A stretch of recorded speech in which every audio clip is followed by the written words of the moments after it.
100 Days of Ming Comics Round 3, Week 10. Running out of fingers.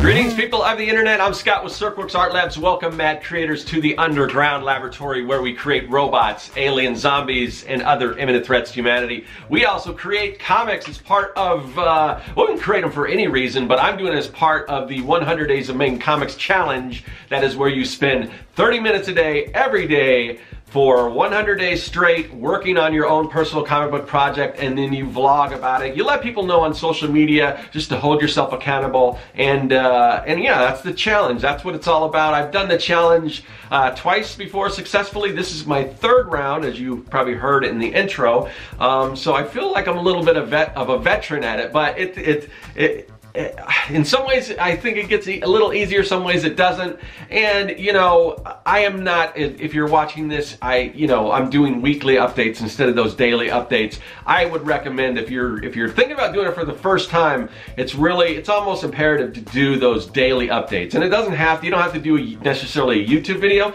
although I would recommend that. I think that's probably the best route. I mean, I think the people that have found the most success with it and have started to build audiences and everything like that, I think that's probably happened through YouTube. But you don't have to do that. You can just give updates on Facebook or Instagram or whatever, social media you choose to do. A lot of people, I think, and you can combine them too. I mean, I sometimes forget to post on like Instagram and Facebook and everything. But ideally, if you put out a YouTube video and you also update everyone on Facebook and all that stuff. But that's the thing. There's a whole community around this this challenge, and I would encourage you to get involved, because everyone's like really supportive and everything, and you're gonna find that once you start doing this challenge, if you haven't already. And if you are, I apologize, because you've probably heard all this stuff before. But I got to do it at the beginning, at least a little bit at the beginning of every video, just for all the new people, or the people that may be considering or want to know what it's all about, because the whole idea is to keep this thing going, and it has been going for a long time. Started way back in the day by Kevin Cross, who coincidentally enough created this awesome t-shirt, "Indie Comics Are the Coolest." And is that what it says? Yeah, the coolest. Or for some reason I thought he might have said the raddest, because I know that's kind of Kevin's thing. But anyway, yeah, he created this challenge, and it started a little slow and it picked up, and it's just continuing to go, and there's never really been much of a lag. It just continues to go, and that's awesome. I mean, that's really an awesome legacy for somebody to have. So I mean, hopefully maybe someday I'll have something like that of my own. But anyway, I'm more than happy to kind of jump on this whole thing that Kevin started, and I feel like I'm a part of it, and anyone that's thinking about it should do that as well. Now, in addition to the challenge, if you have completed the challenge, you are eligible to be in an anthology, which we've done one before. We've done the first anthology. This is right here with some awesome Kevin Cross artwork on it. But we're doing another one. And everyone's already been selected for this. Now, if we do a third one, that's the good thing, to jump on this challenge now, because when we wrap this up, assuming we do a third one, then you'll be eligible to be in this anthology, and it's really cool. And that's what I'm working on right now, is my anthology project. The theme around the first theme was life in space. That one I didn't do a story for. I just did a pinup. I don't know if there are going to be pinups in this one, because we've got so many people wanting to tell stories. And those stories, in the first one, I think were 6 pages. We've condensed them down to 4 pages each, so some more people can participate. And I think that's going to make it a lot better. I just think you're going to get such a variety of people. And just looking out on social media and seeing all the awesome stuff that people are doing, people are creating, I'm in really good company, and I'm so happy to be part of this thing. But the theme this time around is werewolves and unicorns, or sort of in parentheses, other mythical creatures. So a lot of people are taking that literally and just doing a werewolf and unicorn story, or a werewolf or a unicorn story. But then some people like me are kind of just tapping into those other mythical creatures, cryptids and things like like that, which is really cool. So mine features the Loch Ness Monster. It's based on a Police song from the 80s written by Sting called Synchronicity 2. So I'm just kind of adapting that story. I'm not really taking the lyrics because that deals with the whole like copyright or trademark issue or whatever, but it's just inspiring the story that I'm telling, and I'm doing it in the comic book form.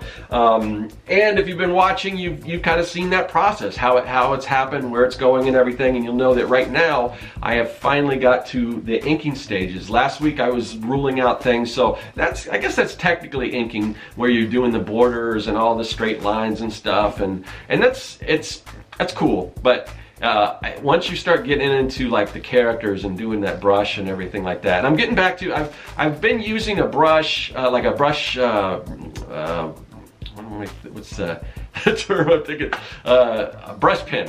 Why couldn't I think of that? Anyway, I've been using a brush pen for a lot of my other work, but this time I decided, you know, I'm gonna go back to the actual, just an actual brush and dip ink and all that stuff, and I've made some progress, but this is the part I really like, but there's some new challenges that I'm finding this time around. So I'm going to kind of talk about that as I show you a little bit what I'm working on. So why don't we get into that?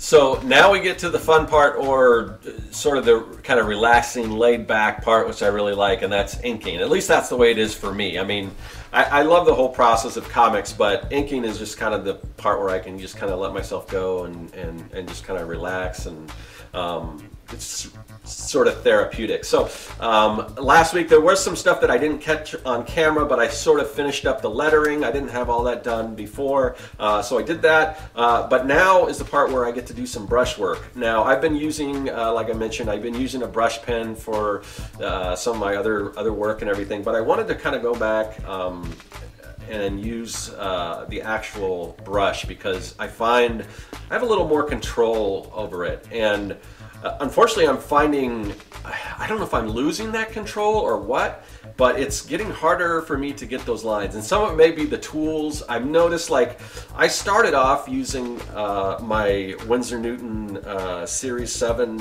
number 2 brush, which is what you can see me using now. But there's some of the bristles are kind of split a little bit, and I'm getting sort of, when I come off that stroke, I'm getting sort of like a real thin kind of double stroke where it splits, and I don't really like that at all. Like, you know, I wash it and I try to keep the brush clean and everything, but and I don't have any of like I think there's something you can buy that sort of is supposed to like rejuvenate the brushes and everything. I don't have any of that. So, you know, I did the best I could, but then I'm like, oh, I gotta get a new brush, because it's got sort of driving me crazy. So I went to Michael's, and man, I don't know if this is an everyday thing, but it seems like every time I go to Michael's to get a brush, there is one, like, zero selection, and two, they're just all, it looks like somebody just went in there, took all the little plastic, sometimes they have plastic caps on, especially the finer ones. It looks like somebody took all the caps on and just put them back on and jammed them on without even being careful about it. So they're all split, and like who's going to use that? I mean, it's just, so I was looking for a number, probably like a 1 or a 2, and I could not find it. And finally I found what you see now is it's a Winsor Newton Cotman. Not quite as, you know, it's not the, like, sort of that deluxe version that the Series 7 are, but I do like the Cotman watercolor brushes. I think they're a really good economy brush. So that's what I got. I had to get a 0, which is fine. I do like, sometimes I like zeros because you can get really small details, which I also worry about, because I worry that when I reduce the size of this, the lines will be too small. But if I have to, maybe I'll go back over it with some other things. So that was sort of problematic. If I would have had more time, I would have probably tried to order a brush off the internet or something, but I had to get one in a pinch. The other thing that I'm finding difficult more and more is, as the older I get, the worse my eyesight gets. And I've always had I've always been nearsighted, so I've always had, you know, either glasses or contact. Usually I wear contacts just so I could see like far away, but now it's getting to the point where I think I'm going to need like bifocals, because I used to be fine. I mean, I could read like super small type up to just like recently, within the past year, I could, you know, maybe a little more, but I could read like super small type up close, and now I just like need to use reading glasses. And it's the same thing with some of these really small, you know, when I get in, especially some of the lettering, the really tiny stuff, I have to put on like reading glasses and do that, which is sort of a bummer because they're only good like super close, and the minute I step back a little bit, I'm like, whoa, they're magnified. So yeah, I got to get used to that, but you know, I guess there's worse things, but anyway, and I'm finding that it's harder for me to kind of get that perfect brushstroke that I used to be so good at, but I can still get decent enough. And of course, when you work larger and you shrink down, I don't think anyone's going to see that kind of stuff. But I'm trying to get some of those tapered lines and everything. But yeah, I think it's starting to look pretty good. I did have a minor sort of a minor mistake where and these things happen too, where I kind of just fumbled my brush and it went tumbling out of my hand and hit the table and just splattered and kind of, you know, wrecked a little bit of my page. But the good thing is I can go in and the good thing about inking is you can go in with white and correct that. So a little bit, I'll talk about the white that I'm using, and I ended up getting a deleter white number 2, and there's a number 1 and a number 2. I'm not quite sure exactly on the differences, but I did research them, and I realized that it sounded like number 2 was the one I wanted. I didn't know if one was more permanent or one was smoother or whatever, but whatever the case is, I ended up getting the white number 2, and I really like it. I like it better than like the Pro White that I used to use, or the Dr. Martin's Proof White, I think. Those are a little, this consistency is a little, you know, like more dense, and you have to water them down. This stuff, like right out of the bottle, it was like perfect. So I don't know if it'll stay that way after it's been like exposed to air and stuff, but hopefully it'll stay that way because I really like that ink. As far as the black ink that I'm using Deleter, and if you're not familiar with Deleter, you kind of usually have to get it off the internet because it's a Japanese ink. It's usually what manga artists use. But I was using Deleter Black number 5 for my blacks, and I ended up changing. Now I wasn't aware of the difference between 5 and 4. 5 is glossy, and I'm not big on glossy ink. Because you're not going to notice the glossiness anyway when you're printing this thing. So I did like the glossy black. I just like the Deleter ink because it goes on so smooth. But this time around I got the number 4 as opposed to the number 5, and it's a nice matte, and it goes on super smooth, and I'm really digging that. So those are some of the tools that I'm using. But I like the fact that where I am now in this project, I think I'm on track. You know, I was a little worried before I was falling behind, but now that I'm sort of in that inking stage, and as you can see, the letters and everything are already there. What letters there are. So after I'm done with the inking, it's basically just it'll be done. I mean, unless I decide to do some washes, or you know, and I could do that digitally. I don't know if I would attempt to do washes on the actual original, not at this point, but if I decide I want some gray tones or something, I can do that. But right now I'm sort of leaning more toward just keeping it black and white, and once I get a little further along, I do want to experiment, especially when right now we're kind of seeing that family life part of the story, and then we kind of flash over to an alternate timeline where the Loch Ness Monster is sort of rising from the deep. I want to get a little more experimental on that part of it, so that should be fun, and hopefully we'll see more of that the next time. As we move forward, we're going to continue to see more inking, so it's going to kind of be more of the same, but hopefully I'll be able to talk a little, you know, deliver some other, I don't know, tips or advice or something, rather than just talking about the same thing as we continue inking on. The only other thing I wanted to mention, and I failed to mention it in the intro, was that I do have a Kickstarter coming up. My goal, if I usually release these videos on Mondays, And my goal is to launch the Kickstarter on Tuesday, the day after, so you'll get another video, probably, maybe I'll do a live stream or something, hopefully. The problem is I totally forgot that I need to, because I had run a Kickstarter before, so I thought all the, you know, that financial stuff, the banking stuff was already in there, but I had to reset that up, and that takes like 3 days maybe. So hopefully they'll do it fast and I'll get ready for Tuesday, because that's coming up fast.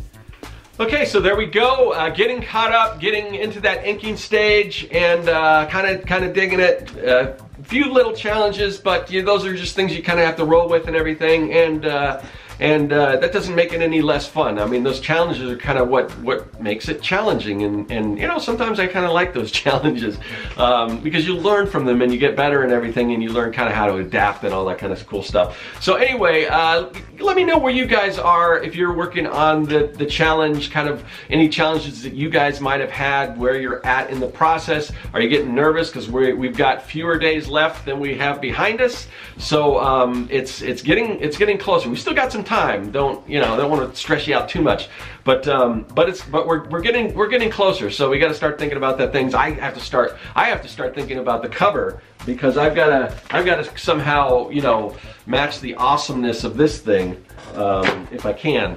But yeah, I haven't even given much thought to that. I'm just kind of concentrating on my story for now. But anyway, that time will come, and we will cover that here on the 100 Days of Making Comics Round 3. But that's all I've got for this week. So hope you guys are having a good week, progressing on your comic and all that stuff. And yep, that is all. Hey, thanks for watching. If you like what you saw and you want to see more, hit that subscribe button. Also, you can follow me at Serkworks on social media. Do you like making comics? Then go to Serkworks.com and pick up the Comic Maker Starter Kit. It's packed full of fonts, brushes, templates, and more. And best of all, it's totally free.